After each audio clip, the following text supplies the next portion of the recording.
రొయ్యలతో వేపుడు చేస్తున్నాను. అంటే ఆయిల్తోనే ఈ కర్రీ అంతా అవుతుంది, వాటర్ ఏమీ వేయకుండానమాట. ముందుగా శుభ్రం చేసుకున్నటువంటి పచ్చిరొయ్యలు ఏవైతే ఉన్నాయో ఈ సైజువి తీసుకున్నానండి. ఇవి దీంట్లో కొద్దిగా పసుపు, నిమ్మరసము, ధనియాల పౌడరు వేసేసి కలిపి ఒక అరగంట పక్కన పెట్టాను. తర్వాత ఉల్లిపాయలు ఒక 4 తీసుకున్నాను, చాప్ చేసి పక్కన పెట్టాను. తర్వాత ఈ పచ్చిమిర్చిని ఇలాగ మధ్యలోకి ఇలాగ చేశానండి. ఇలా చేసుకొని పక్కన పెట్టుకోవాలి. కొంచెం కరివేపాకు. ఇది కాకుండా మనకి ఇందులోకి అల్లం వెల్లుల్లి పేస్ట్, తర్వాత ఉప్పు, కారం, పసుపు ఆల్రెడీ వేస్తాను కదా, ఉప్పు, కారం, నెక్స్ట్ వచ్చేసి అల్లం వెల్లుల్లి పేస్ట్ ఉంటే సరిపోతుందండి. తయారు చేసుకునే విధానం కూడా చాలా ఈజీనే. ఈలోపు నేను ఒక గిన్నె పెట్టేసాను, ఆయిల్ వేసాను.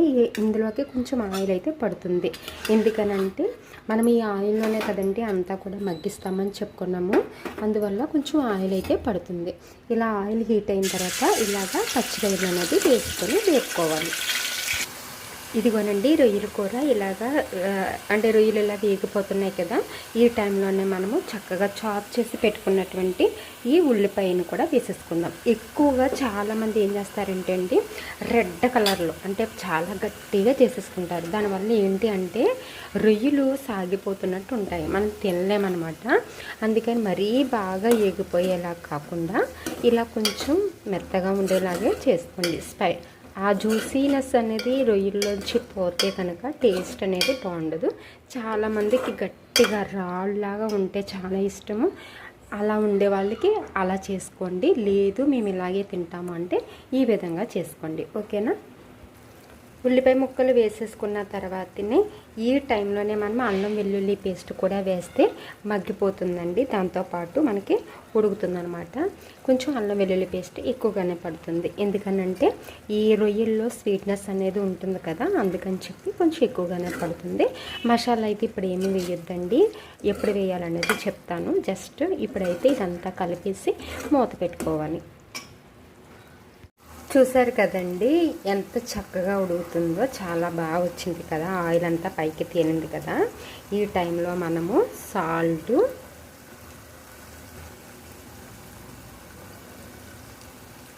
తర్వాత గరం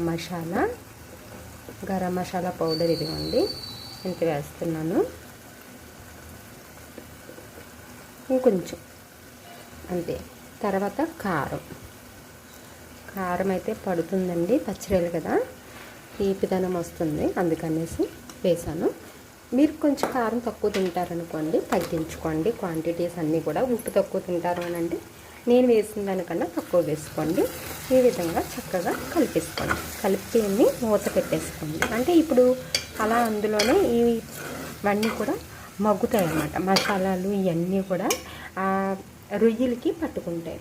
అప్పుడే టేస్ట్ అనేది బాగుంటుంది అన్నమాట. మీరు లేదు అప్పటికప్పుడు వేసేస్తాం, దించే టైంకి వేసామనుకోండి ఆ స్మెల్ అనేది వస్తుంది అన్నమాట. అంటే మసాలాలన్నీ కూడా ఆ రొయ్యలకి పట్టుకోవు. అదవుతుందా? ఇలాగా మనము దగ్గరికి పడేంత వరకు కూడా ఇలా ఉంచాలి. ఇంకొంచెం సేపు వేపుదాం.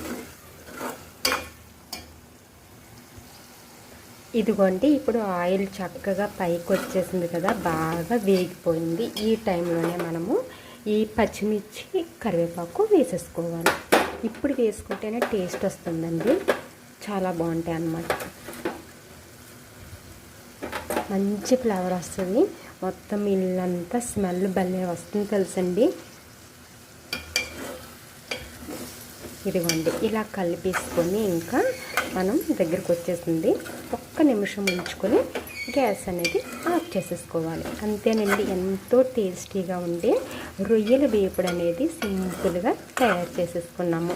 ఇది మనకి అన్నంలోకి బాగుంటుంది, రోటీస్లోకి బాగుంటుంది, బిర్యానీలోకి బాగుంటుంది, వెజ్ బిర్యానీలోకి బాగుంటుంది, ఎందులోకైనా తినచ్చు. కొబ్బరి అన్నంలోకి కానివ్వండి.